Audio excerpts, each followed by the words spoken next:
everybody. It's my pleasure to introduce Ms. Usha Ananthasubramanian. She is the Chairman and Managing Director of Bhartiya Mahila Bank. Career spanning over 31 years. She's worked in various positions and has acquired rich experience, including key assignments such as Bank Zonal Head of the Southern Zone, Joint Venture Formation, and Secretary to the Board of Directors. When Finance Minister P. Chidambaram was on the lookout for a candidate to head India's first all-women bank, Bhartiya Mahila Bank, she was the obvious candidate. After all, at PNB, she was part of a panel for examination of the blueprint and other issues for setting up of exactly that is a women's bank. The government could not have found a better person to be the first head of Bhartiya Mahila Bank. May I now invite Mrs. Ananthasubramanian to address us this evening. Greetings of the International Women's Day to each one of you present here, including the men as well. Srimati Sucheta Dalal, Shri Debashish Basu, today's awardees, Srimati Sheela Chitnis, founder MSSI, Dr. Ketna, Mehta, founder Nina Foundation, and I would say the senior most member in the auditorium, Shri Sultan Fasalbai, who energized us with a lovely poem. And my own colleagues from Bhartiya Mahila Bank, invitees, ladies and gentlemen, a very good afternoon, good evening to all of you. I'm thankful to the organizers of Moneylife Foundation, especially Madam Dalal and Shri Debashish Basu, and my own mentor and my boss, Dr. Kandelwal, former chairman, Bank of Baroda, who brought me into this confluence and made me a part of this wonderful evening where I stand energized, electrified, listening to two of the people, as Madam Dalal said, we are all nothing. What we are doing is absolutely nothing before two of them who are doing human service. I salute both of you, madam.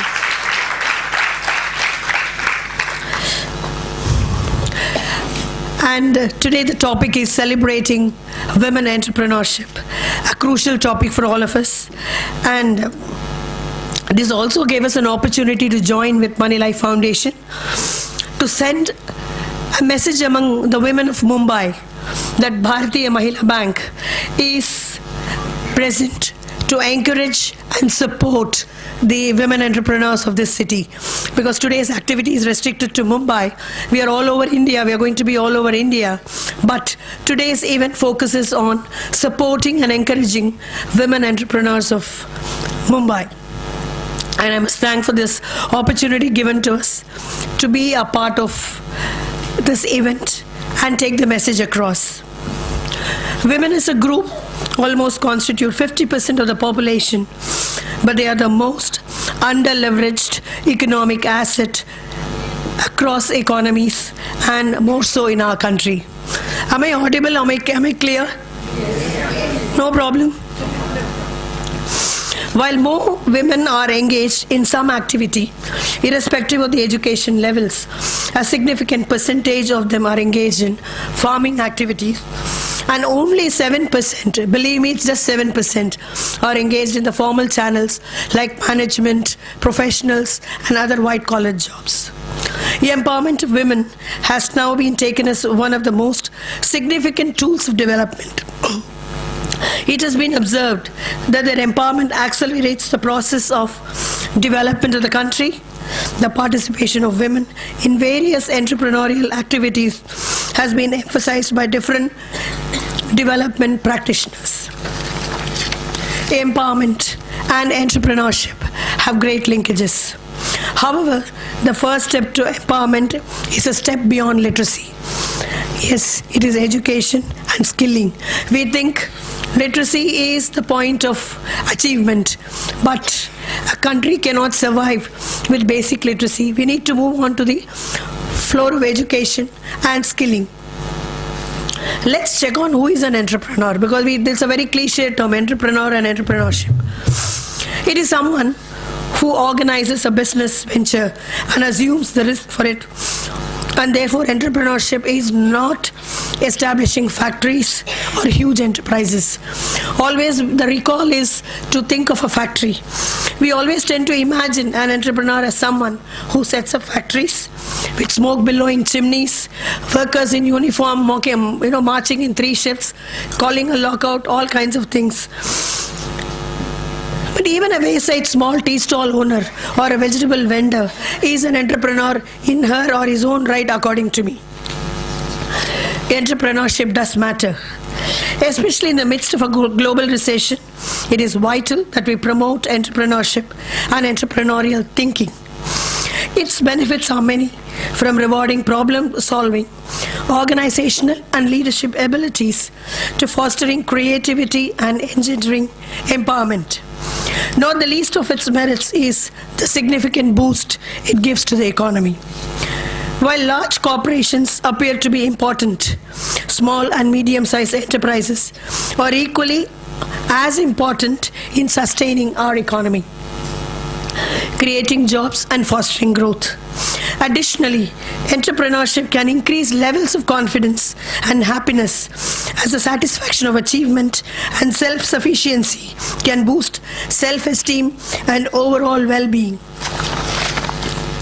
Supporting women entrepreneurship is undoubtedly a positive and practical and an important choice. However, there are many women across countries like ours who don't receive any encouragement or support. Sorry.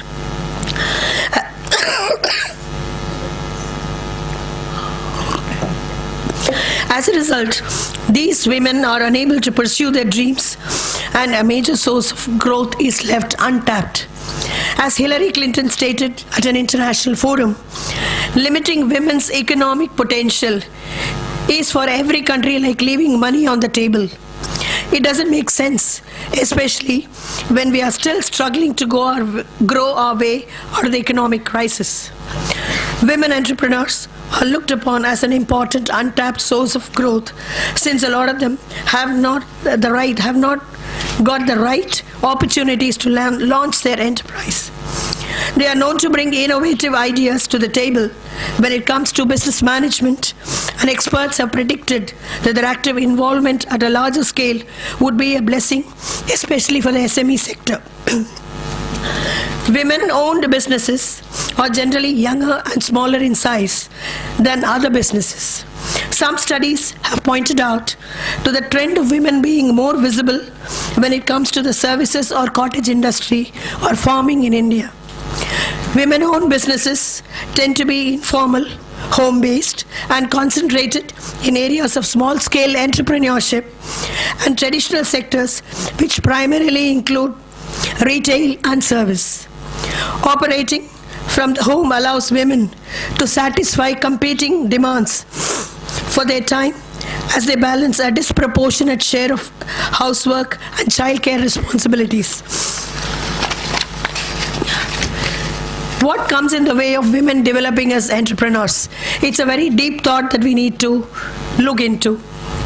Women also typically lack access to training and access to business development services that would help them expand. Due to a low rate of financial literacy and a gap in financing for women entrepreneurs operating beyond the micro level, many women also have difficulty in accessing appropriate loans that they need to develop their businesses. The major constraint, therefore, for women entrepreneurs is access to finance. On an average, women have less access to basic banking services. As a result, many female entrepreneurs rely on their own savings, loans from family, friends, relatives, and microloans to finance their business needs. However, the small size and short-term nature of microloans do not allow women borrowers to make long-term investments in their businesses. I think you're all in agreement with this thought. Here, banks and financial institutions can play a major role. More be the availability of financial services and women-specific financial products, more rise we will see in a number of women entrepreneurs. Even if women do secure loans, they struggle to manage them. Additionally, women entrepreneurs also lack effective networks that can support learning and leveraging of resources such as knowledge, business advice, and mentorship. Because much of business culture is male dominated, women tend to be excluded from such circles. Women lack the support from their peers and communities to pursue their entrepreneurial pursuits. Many societies still discourage women from going for business.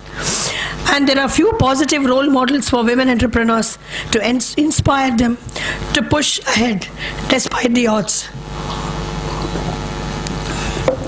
Several studies have been conducted across the globe on women as entrepreneurs, and some interesting realities of women entrepreneurs have emerged. The realities are that significantly fewer women than men own and manage businesses worldwide, and their firms tend to be smaller, and this is known as the gender gap in entrepreneurship. But the situation is changing. In the USA, the growth in the number of new firms set up by women now is much higher than the growth of new firms set up by men. And in African countries, the majority of the smaller firms are owned by women. Women entrepreneurs have to deal with significant discrimination. Discrimination in labor, education, financial markets, and particularly these factors are constraining.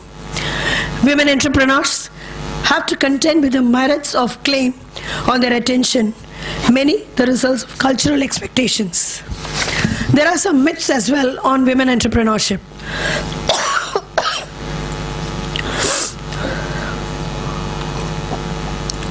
We do not need a separate theory or model of women entrepreneurship. Indeed, there are more similarities than differences between men and women entrepreneurs. Microfinance schemes on their own will stimulate women entrepreneurs into successful creation and growth of new firms. In a survey conducted by the World Bank, it is observed that women entrepreneurs are more likely to operate in the informal sector or in traditional female sectors. Worldwide, at least 30% of women in the non-agricultural labor force are self-employed in the formal sector. Promoting women entrepreneurs, as I said earlier, is important not only for the growth of the economy, it's an important goal of gender equality, empowerment, and poverty alleviation motives. Women who are often amongst the bottom of the pyramid and face much discrimination can potentially benefit significantly if they can be more successful as entrepreneurs. Women, even from school and college levels, should be introduced to the concept of entrepreneurship. And the concept of entrepreneurship needs to be drilled into the young minds. Management schools can play a useful role in promoting women entrepreneurs through education and capacity building in management and entrepreneurial skills. Equipping women with the right skills and encouraging them will increase their self-confidence to venture into new areas traditionally reserved for men. I was reading the other day in a magazine in the flight. We have women into all areas. We don't have women, who climb the electrical poles. Today in Maharashtra, it has been introduced, and there are 10 to 12 girls who are pole climbers. This is the first of its kind in the country. So women have reached even pole climbing, that one of the most dangerous, areas, which women never, tread into that area. But today you have pole climbers of, it's Maharashtra State Electricity Board. People coming not from Mumbai, people coming from Latur, Usmanabad, and those kind of interior Maharashtra into such kind of a dangerous profession, but boldly taken up by women. Women's lack of confidence has been found in many studies to be one of the significant differences between latent male and female entrepreneurs. Business training programs can to some extent help the women entrepreneurs. They also need to become aware that they are leaders of the changing global space in which Their businesses operate especially in the local, regional, and global value chains. For women entrepreneurs to be both drivers of growth and beneficiaries of welfare, we need enabling policy, business, social, financial environments and institutions free of obstacles and barriers linked to gender inequality. Men dominate, women orchestrate. And as such, they may be better entrepreneurs if having equal opportunities. Women entrepreneurs see the world through a different lens and in turn do things differently. This is reflected in the kinds of businesses, whether it is Coco Chanel, all of us see this in the international airports and Indian airports, who learned the trade of a seamstress as a child. Estee Lauder, who turned a passion for skincare and makeup into a beauty empire. Or Oprah Winfrey, who made media business focuses on helping women to reach their potential. One of the serious drawbacks observed in the creation of women entrepreneurs, as I said earlier and say now as well, is the lack of finance or access to finance. In the Indian context, their entrepreneurial thirst has not been taken seriously and enough has not been done. Women are not in a position to get loans from banks because they do not have collaterals. As a banker, I can tell you, collaterals is embedded in our DNA. You even come with your fixed deposit and ask for a loan. Immediate reaction. It is so, it's spontaneous. It's like a reflex action. What is a collateral? That is how the concept of collateral is drilled into the banker. So women are not in a position to get loans from banks because they do not have collaterals to offer, as it is men who own the immovable properties, be it apartments, bungalows, lands in India. For women entrepreneurs to come forward in good numbers, enabling policy changes are important, and this would open doors to them to approach banks. Female-owned businesses are characterized by low capital requirements, low barriers to entry, which are concentrated in the SME sector. Be it a small manufacturing unit or a service enterprise. As such, the initial banking needs will also be not of a huge amount, and a simple access to banking and financial services can give the desired boost to such units. Small loans can make a huge difference. Financial institutions are needed to do a better job of banking on women's potential by thinking creatively and forging relationships and partnerships. Banks have started looking at women as a potential business group, but often they do not get the volume of business. One reason could be women entrepreneurs often do not need big sums of money and hence do not give business volume. How many loans you will give of 25,000 or 2 lakhs or 5 lakhs vis-a-vis giving 100 crore or 200 crore loans? The financial assistance provided by banks have played, although there are a lot of constraints, they played an important role in promoting their involvement in the entrepreneurial activities. Banks provided SME loan to women entrepreneurs to do business on boutique, embroidery, all whatever a list are going to be home-driven activities. Poultry, hotel, restaurants, stores, dairy farm, agro-industry, laundrettes, and many other such activities. The loans help them to earn income, extend their business. Similarly, income earned from business is used to spend to meet current expenditure of the family on children's education and to repay the loan. It has been observed, friends, it's a very wonderful fact, that recovery of loans is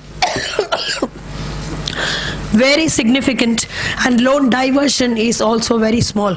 Today we see the state of the banking industry. We talk of the non-performing assets, but women have been found to be good repayers, and there has been hardly any diversion that they make. In a study it has been found that women entrepreneurs received loans from banks mostly by their own initiatives and also by availing at local levels. Sorry.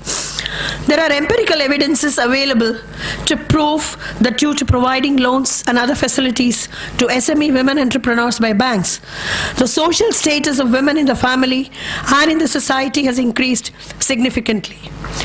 In the decision-making process, now they can contribute more than that of previous time.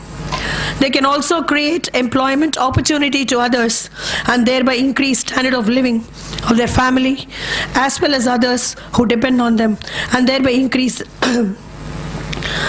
work on the economic and social empowerment for the families, which in turn would increase output and income of the country. Banks will have to play a very key role in shaping the lives of many a woman as entrepreneur.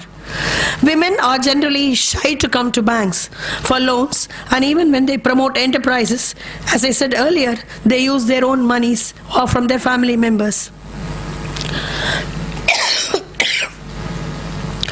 Even in savings, if you see, only 26% of the women in the country have any formal relationship with the banking system. Women are shy to come to banks. One is the level of literacy. Two, they feel, can I walk into a bank with 500 rupees, tied in my sari? So they have hesitation in stepping into a bank. So that is where the role of financial literacy comes, and I'm sure Moneylife Foundation, as we know, they've done 201 programs, and many more programs will be done to take women into the area of financial literacy and make them understand why formal relationships with banks are important. When we started the bank, when we were working on the blueprint of the bank, we went across various places in the country. It was very interesting. Some of the women said, we do save. Because we get extra money, we save. How we save? It is very interesting. We cut bamboo shoots, roll the money, put them in that, and then shove it on the roof.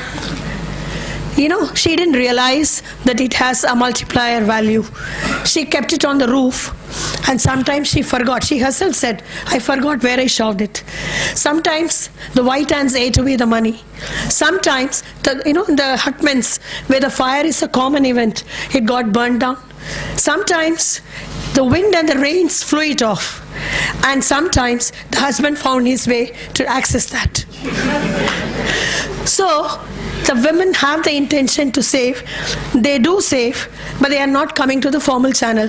That is where we as, a civil society, as NGOs, as foundations, need to draw them. And today I should tell you, for example, Bhartiya Mahila Bank had conducted across the country, wherever we have branches, a financial literacy campaign, calling on the women, not those, the high poly women, but those people who really need financial literacy, and bring them into the fold, make them understand what is financial literacy and how important it is.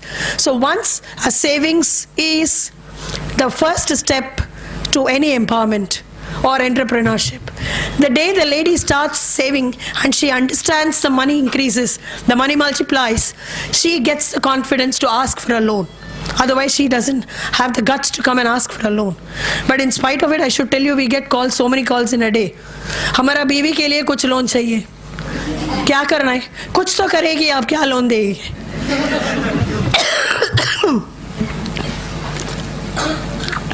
Fine. So this is the kind of, so there is an awareness that banks can give money and I can do something. That is how it is. So banks will have to play a very key role, because this is some of the interesting things I wanted to share with you, which I came across in the course of establishing this bank. Women are generally shy to come to banks for loans, why for even savings, and even when they promote enterprises. Banks need to devise products that can help women borrow without collaterals. I am of the firm view that women do not need very huge sums to start their enterprise, as they do not end up putting up giant steel plants or power plants. The perceived view is that attitudinal changes in the banking system should be an essential and integral part of all the efforts to promote the women entrepreneurship. It has been observed that a majority of the bank branch managers, I'm open to say this though I am a banker, held negative attitudes towards lending to poor, although poor, if guided properly, not only succeed as entrepreneurs, but are also good repayers. If the poor happens to be a woman, the discrimination gets doubled. So today we need to work on this and eliminate this discrimination so that every woman turns herself into an entrepreneur. A novel and interesting banking enterprise. All of us think, we have a bank founded by Benazir Bhutto in Pakistan. The last 24 years it is functioning. That's the first women bank, or the one in Tanzania, or the one in India. But you'll be amazed to know that the first women's bank was promoted in Berlin in 1912. A novel and interesting banking enterprise was that which was started in Berlin under the title of Independent Women's Joint Stock Bank. Very strong. Independent Women's Joint Stock Bank. And it enjoys the distinction of being the first women's bank in the world. The bank was staffed by women and was only for women. The venture was started to meet the requirements of the largely increasing number of women in Germany who were business proprietors or members of professions. But unfortunately, the bank had to fold up because 1914 saw the First World War break out, and otherwise maybe it would have created history for women.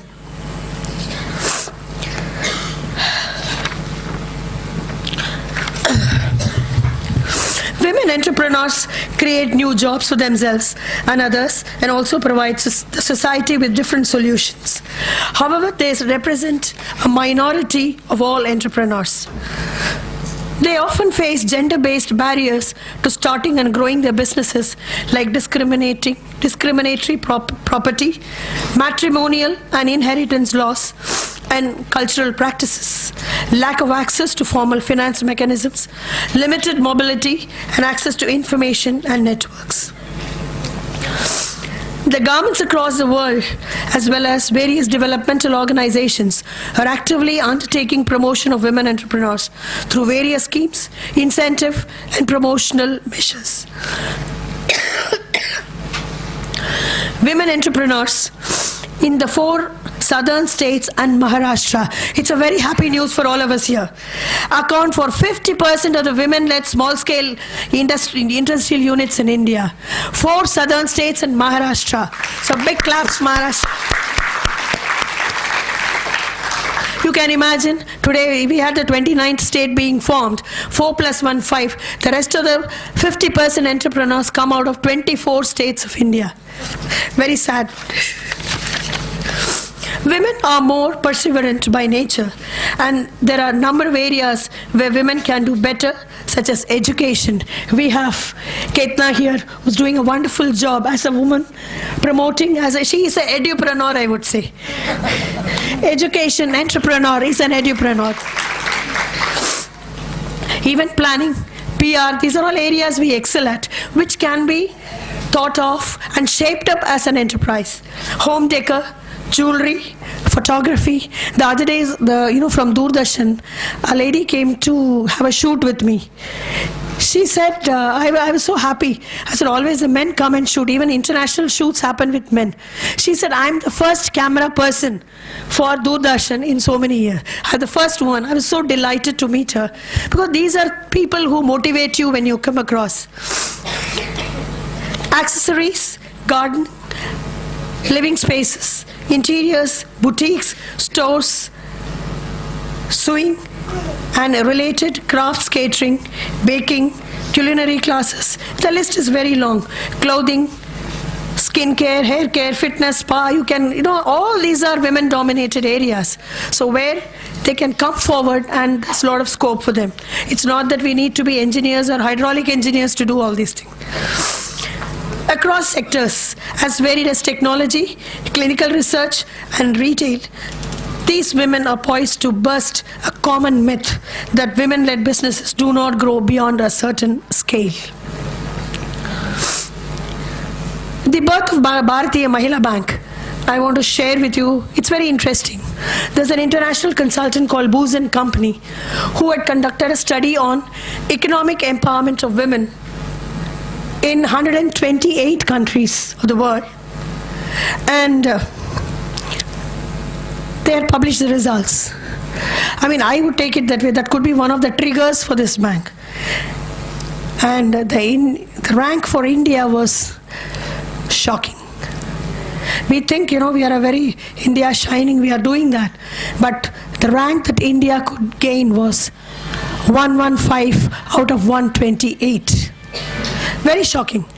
Whereas countries like Brazil, Argentina, they all come in the bracket of 30 to 50 because they've realized that women need to be leveraged as economic assets. And they had started long time ago to leverage women as economic assets and made them part of the economy track. That is why they went in the bracket of 30 to 50 and we are in the bracket of 115 to 128. Nothing great, we are almost in the last rung of the ladder.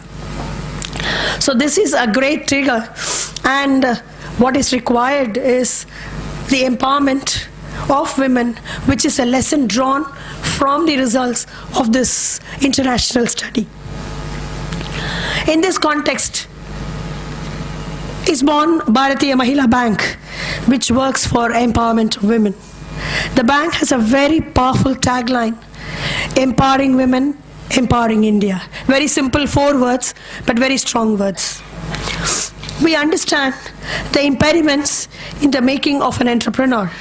We also believe that women need small sums of money to start economic activities, whether it is the bottom of the pyramid or the affluent or the mass affluent of the society.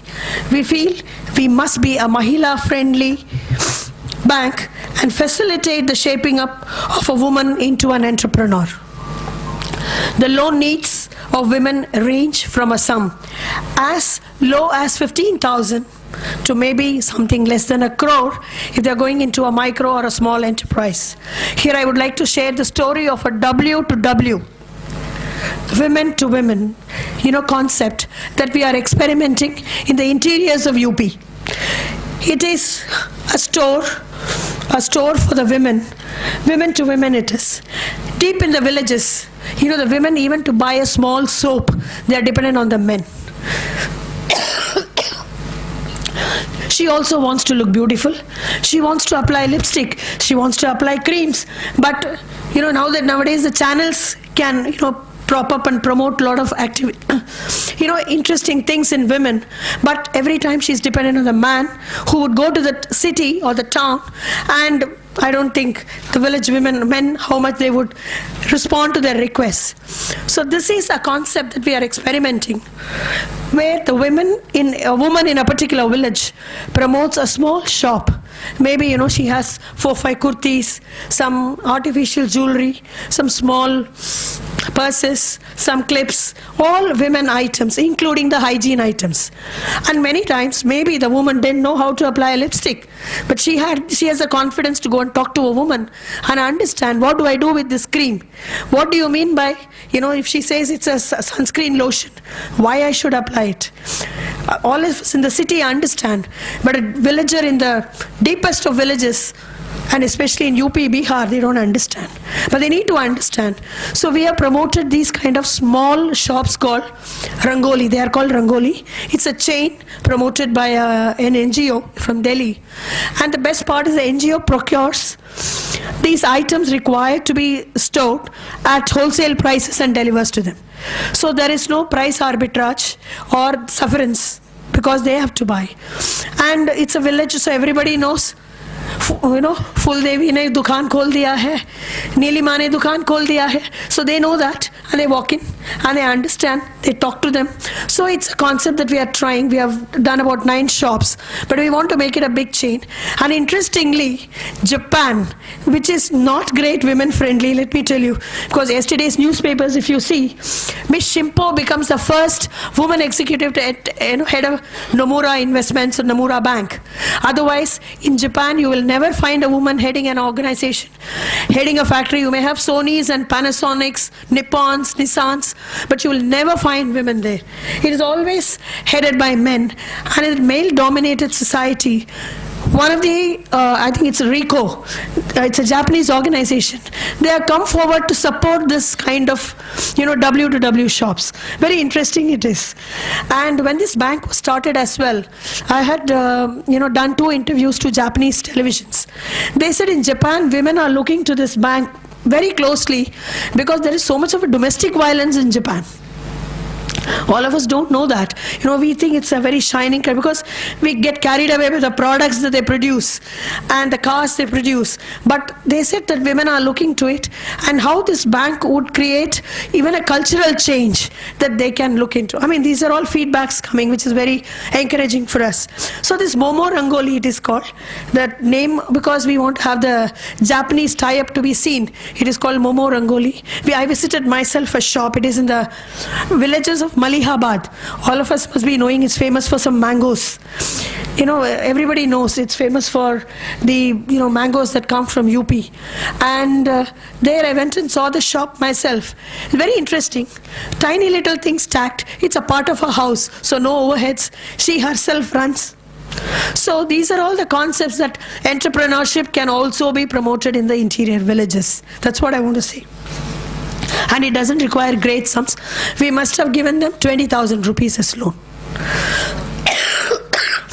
Maybe she'll expand later, and going by the experience and the growth, we can, we are very bullish that if there is a visible growth, we can certainly fund them and encourage them. While amounts up to 25,000 can come collateral free under microcredit, higher amounts are proposed to be covered under the CGT MSC schemes up to 1 crore, which help women entrepreneurs rid of the hassle of collaterals by paying a small premium to the trust. With a view to encourage women own properties and come forward to don the role of entrepreneurs, we also offer some concessions in the interest rates. We cannot wait for long because the policy changes and reforms are always, we know, what is the duration they take. And therefore, BMB, that is Bhartiya Mahila Bank, would encourage women in a big way. Keeping women in mind and their natural abilities. Women come with natural abilities. We have designed some products, very interesting ones, like daycare center loans. World over, you go to America, you go to Australia, you go to any part of the world. Daycare centers are always run by women. No man ever runs a daycare center because he's not capable of handling children or taking care of them in the way they should be. So keeping the women in mind and their natural abilities to care for children, and this is something that comes from home, one, or if she wants to take a place, because daycare centers have also moved much forward. We are having daycare apps nowadays. You can see the child on your smartphone sleeping. You can see the child being fed.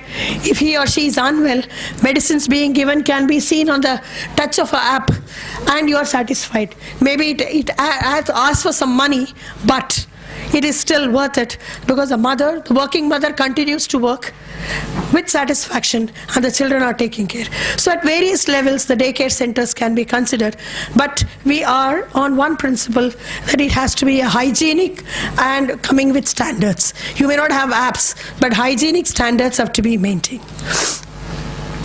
Catering loans, which is again, something that every woman comes with, whoever is she, whichever strata of the society she belongs to. Cooking, serving naturally comes to women, and it can be turned into an entrepreneurship. That is where we are looking to encouraging women, because one thing that's happening in the cities especially is there are several complexes coming up, 20-storied, 30-storied or 5-6 buildings of that kind, and every couple in the city works and they have to travel longer distances, no time to work, but if somebody in the complex, maybe she is a HNI woman, but if she can still cook or employ people and get you some good food, why not opt for it? There are aged couples in complexes who are dependent, who can't cook, or it's difficult for them.